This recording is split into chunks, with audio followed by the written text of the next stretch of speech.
राज्य उत्पादन शुल्क पंढरपूर विभागाच्या पथकाने रणदिवेवाडी तालुका म्हाडा येथील हॉटेल सह्याद्री राज्य उत्पादन शुल्क पंढरपूर विभागाच्या पथकाने म्हाडा ते कुर्डवाडी रोडवर रणदिवेवाडी येथील हॉटेल सह्याद्री ढाब्यावर सकाळी 10च्या सुमारास धाड टाकली।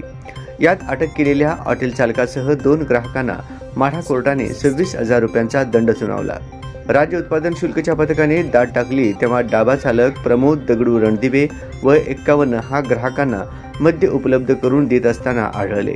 जितेंद्र दुखी मोची कुमार व फिरोज अब्बास अन्सारी या 2 ग्राहकांना अटक करण्यात आली। त्यांच्याकडून मद्यही जप्त केले। तपास अधिकारी विनायक जगताप यांनी तपास पूर्ण करून न्यायालयात आरोपपत्र सादर केले असता माढ्याचे सहन्यायदंडाधिकारी YS आखरे यांनी हॉटेल चालकास 25,000चा दंड व ग्राहकांना प्रत्येकी 500 रुपये असा 26,000 रुपयांचा दंड सुनावला।